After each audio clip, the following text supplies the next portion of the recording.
Good morning. Today I will be reading to you a story from my collection called Tales from the Annex, this book right here. The story is called Fox and Glove.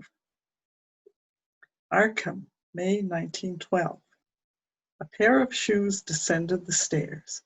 Elegant, dark brown shoes with pointed toes and 3 straps over the instep, fastened with square metal buttons. Above the shoes, well-turned ankles in pale stockings and a skirt hem of maroon silk, and then a ruffled velvet jacket in a peculiar shade of orange. It couldn't be Alma. She never wore such colors, which were, in any case, rather odd choices for a pleasant spring evening. But this stair led to Alma's apartment and nowhere else. The owner of the shoes had a pale, sharp-featured face under a purple hat adorned with pheasant feathers. Her red lips did not smile. "Good evening," I said, removing my hat. The lady nodded but remained silent. Her heels clicked down the stairs, the sound followed by the slam of the front door. "I met a lady on your stairs," I said to Alma during a lull in our conversation over dinner at the Arkham Lobster House. She was in a hurry, didn't stop to pass the time of day. Alma swallowed, laid down knife and fork, and took a sip of wine. "Harriet Fox. She wasn't pleased with me." "Surely not. What about?" "She thought I could help her with something. She was wrong." "Help her with what? Is she a friend of yours? I've never heard you mention anyone named Harriet." Alma picked up her cutlery. "More an acquaintance than a friend. She belonged to my literary group for a couple of months, the one you haven't wanted to join." She smiled and lightly tapped my hand with her knife. Once she realized how few male members there were, she switched to the Arkham amateur players. They're more her style, I guess. I recalled the woman on the stairs. Dramatic potential there, certainly. "Ah, so you believe Miss Fox, it is Miss, isn't it, is seeking a husband, perhaps?" "She's a manhunter, all right." Alma applied more pepper to her potatoes. "I'm not sure if her objective is marriage or mischief." "Is that why she wanted your help, finding a likely prospect?" "Are you planning to volunteer, Charles?" This must have been a rhetorical question, because she didn't wait for an answer. "No, it's something else altogether." She tilted her head. "You know Professor Jeffrey Dodd, don't you?" Professor Jeffrey Arthur Wyman Dodd, known to our student body as GAWD, God. "I know him more by repute than directly, although I've heard more than I ever wanted to about his views on how the library should be arranged. Oh, and I've seen him on the stage. Can't remember what play, though." "He was the founder of the Arkham Amateur Players," said Alma. "Was? Let me guess, your friend Harriet usurped the leadership." Alma shook her head.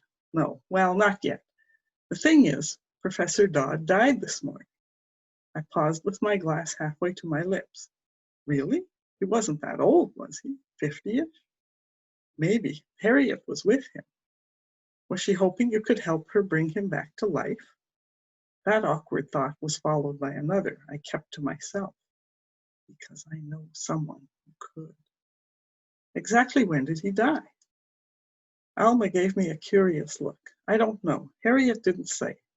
She was more concerned about a missing book." I raised my eyebrows. "Really? Dodd's lying dead in front of her and she's fussing about a book?" She said she couldn't bear to lose it now that Jeffrey's gone. That's what she sobbed into my shoulder, at any rate. The book was a gift from him. Or maybe something inside it was a gift from him. Something like that. I set down my folded napkin and leaned toward her. "So what did she want from you?" "To help her find this book, of course." "Ah, yes, we librarians have uncanny powers for sniffing out books, don't we? Is this book in Dodd's house?" "I suppose so. She thought since I'm a librarian, I'd have a special talent for figuring out how someone organizes his books." Hmm. Strange notion. In fact, everything about this business is strange, including Miss Fox herself. She gave me a very peculiar look when I met her on your stairs, a calculating look.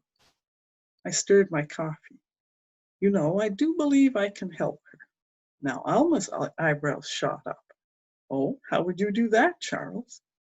I would investigate, I said, and immediately wished I hadn't, but realized it was too late. I'd have a look at Professor Dodd's personal library, see how many books there are, and whether they're arranged methodically or chaotically. Then I would make an educated guess. I suppose you'd want to talk to Harriet first, wouldn't you? Alma sat straight, clutching her napkin. Her cheeks were pinker than usual.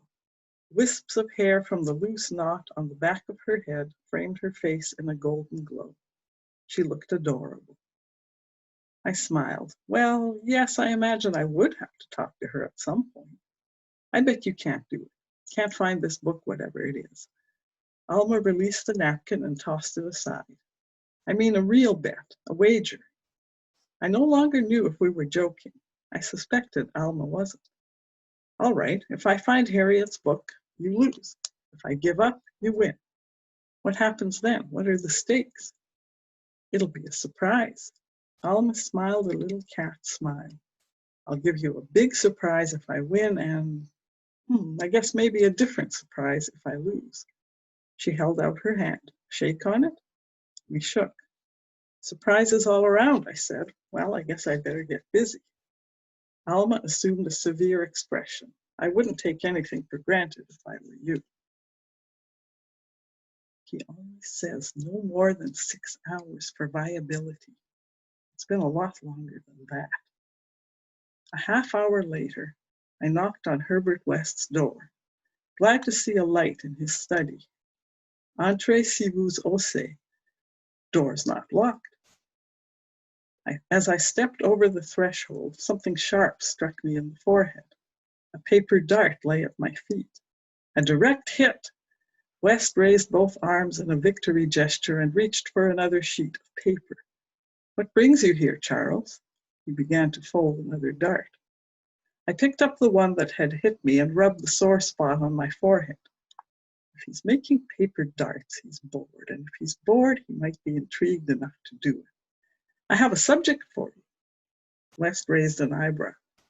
You found a subject? A dead dog? You know I've given up on animals. No, a human subject, but we have to hurry. He died this morning, Alma said. I'm not sure exactly when, though. All right, Charles, what's this all about? Sit down and start at the beginning. A man died this morning. A lady is desperate to retrieve a book from his library, but has no idea how to find it. I told Alma I could help her, so we have to. West laughed and slapped his hands on the arms of his chair. Ah, the things we do for love. Sadly, though, I don't select my experimental subjects in order to please your lady friend. It's more than that. It's a perfect opportunity to test your theory. And what theory might that be? West gave me an ironically intent gaze. That revivification can be useful to the general public, even when it doesn't result in a full return to life. Remember, you told me so yourself when you first asked me to help you. It can reveal information that would otherwise be lost. In this case, the whereabouts of a book. Forgive me, Charles, but that isn't a matter of great importance to me, even if it pleases Alma. West let fly another dart. It hit me in the chest. But it's an opportunity to practice your techniques. What harm could that do? And you don't seem all that busy right now. I picked up the dart and waved my hand at the dozen or more on the floor under the mantel cloth. West blushed. Or maybe it was annoyance that pinked his cheeks. How would you know whether I'm busy or not? I unfolded the dart, revealing lines of West's handwriting, his scribble rather. Here and there a word revealed itself. Duration, proof, will show, and revivification several times. I looked up. What is this anyway?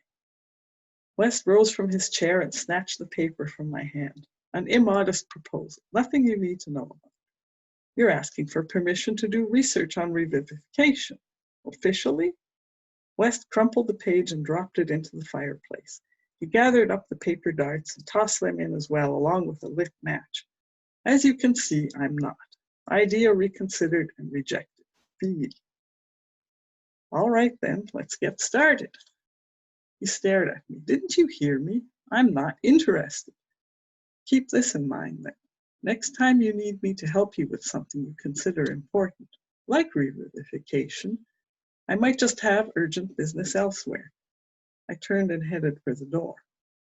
What's the name of the deceased? I stopped but didn't turn around. Jeffrey Dodd, professor of English literature at Miskatonic University. Otherwise known as the cardiac case that came into the emergency room at 10 this morning and expired a few hours later. I whirled around.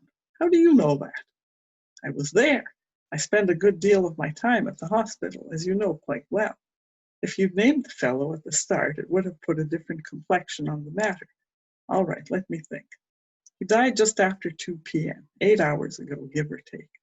It's worth a try, but there's a considerable risk. You know I'm under surveillance by Dean Halsey and his minions until I graduate. I don't want to risk my future career for this little whimsy of yours. He'd been tidying the papers on his desk, but stopped and looked at me. Wait, Alma Halsey. She's the one who put you up to this. How do I know she isn't working with her father to set a trap for me? How can you think that? For one thing, it isn't something Alma would do.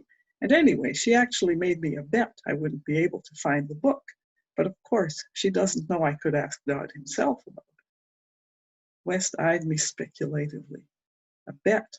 Well, Charles, I didn't realize there was something more at stake here. Something significant, I imagine. No, don't tell me. I'd rather use my imagination. All right, let's get going.